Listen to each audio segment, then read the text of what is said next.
Chapter number 3, nuclear power station.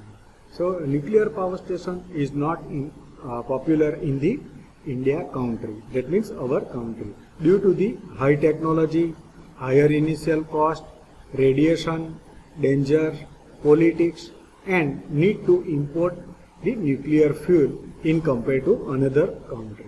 But nowadays it becomes popular. So we have installed many nuclear power stations in the India. So in this chapter we will study about the energy conversion of nuclear power station, chain reaction, nuclear reactor, fuels are used in the nuclear power station, schematic diagram of nuclear power station, plant layout, what are the safety to be taken out in the nuclear power station, and the most important, the disposal of nuclear waste.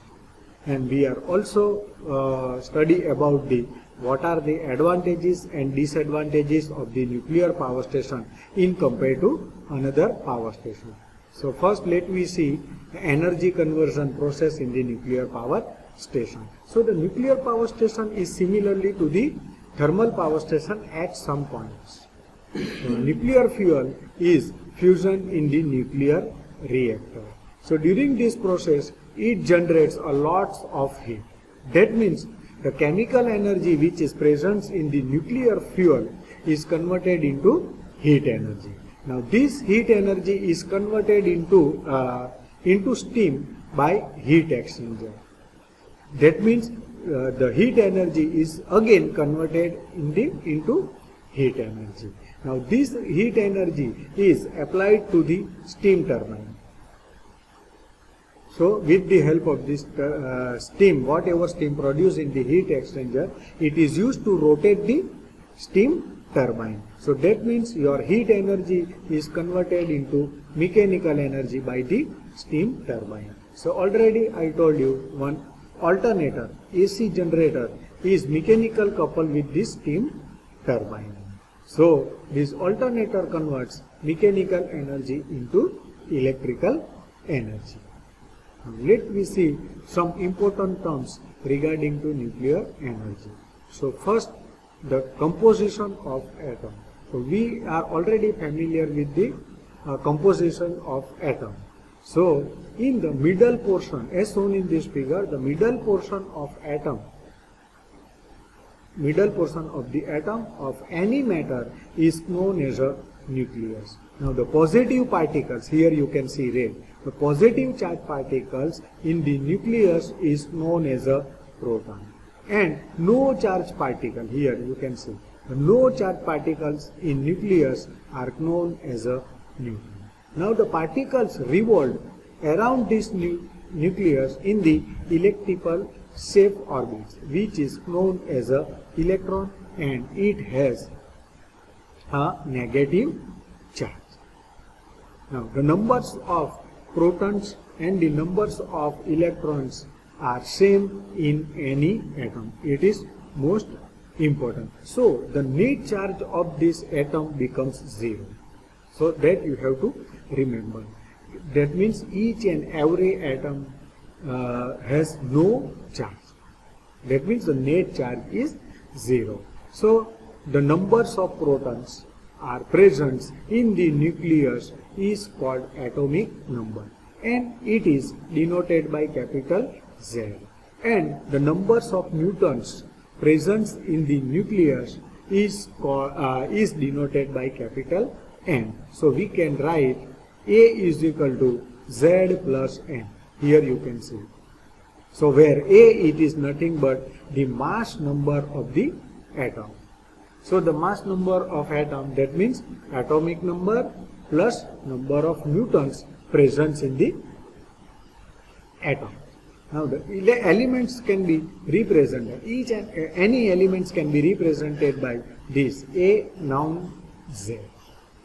Now let me see one example. Now the sodium is represented by 12Na23. Na, that means sodium.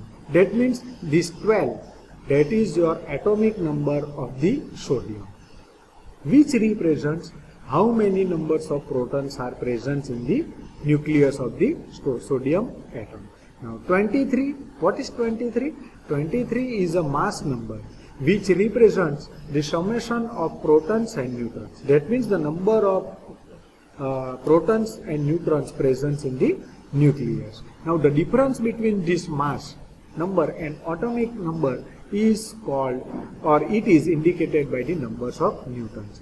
Now similarly, one isotope of uranium is represented by 92U35. It is most important because we are studying about the nuclear power station and we are using uranium as a fuel in the power station. So here 92, that is your numbers of protons available in the uranium. So 235 minus 92, that means 143. 143 neutrons are present in the uranium U35. Now next isotope. So the same elements has atom with the same physical property but with a smaller number of neutrons. Thus the element with the same atomic number but the different mass number is called isotope. Now let me see one example. So the mass number of oxygen is 16. That means the oxygen is represented by 8O16. But the different atoms of oxygen are also available like 8O17 and 8O18. So here you can see 8O16, 8O17 and 8O18 are the different types of isotopes of oxygen, and 8, 9, 10 are the numbers of neutrons available in the oxygen respectively. Similarly, U92U35, 92U235 and 92U234 are the different types of isotopes of uranium. Now next, atomic mass unit. We can already it is represented by AMU. Now to count the atomic weight, if we require to count the atomic weight, the weight of atom is compared with the weight of oxygen. That means the weight of oxygen is taken as a reference. And so if we require to count any atomic weight of any atom, the weight of this atom is compared with the weight of oxygen. Now the 16th part of the oxygen atom is called atomic number and it is represented by AMU, atomic mass unit. 1 AMU is equal to 116 into weight of oxygen atom. Now the weight of one proton is equal to 1.00759 AMU. The weight of 1 Newton is 1.0089 AMU. And the weight of 1 electron is equal to 0.00054 AMU. Next, what is mass defect?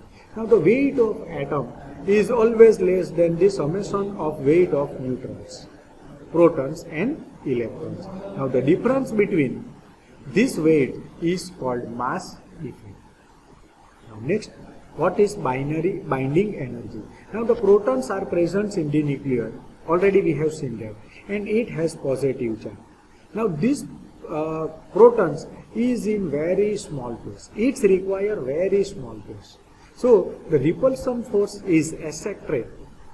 It is generated between these two similar charges according to Coulomb's law.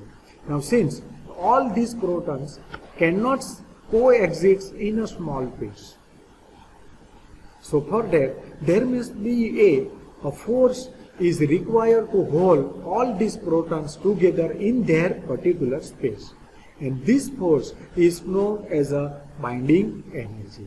Now the energy corresponding to the mass defect can hold the protons together in the nucleus. Hence this energy is known as a binding energy. So according to Einstein relative theory, the mass is converted into energy as well as energy is also converted into mass. That means it is vice versa. And already we have seen that E is equal to mc square, where E is nothing but energy and it is taken into joule. where m is the mass of the atom, it is taken into kg, and c, it is a velocity of light. It is 3 into 10 raised to 8 meter per second. Now 1 AMU is equal to 1.66 into 10 raised to minus 17 kg. So the equivalent energy of 1 AMU E is equal to mc square. Now just put the value of m and c in this equation. That means 1.66 into 10 raised to minus 17 into 3 into 10 raised to 8. So is equal to 14.94 into 10 raised to minus 11 joule. So that is the energy. So energy is represented in electron volt instead of joule. You can use. So 1 electron volt means the energy obtained when the one potential of an electron is less than 1 volt. So we can write 1 EV is equal to 1.602 into 10 raised to minus 19 joule. Thus, the equivalent energy of 1 AMU is equal to 14.94 into 10 raised to minus 11 joules. So from that we can find out the value of electron volt. So for that we are taking difference ratio between 14.94 into 10 raised to minus 11 divided by 1.602 into 10 raised to minus 90. So we will get 132.5 mega electron volt.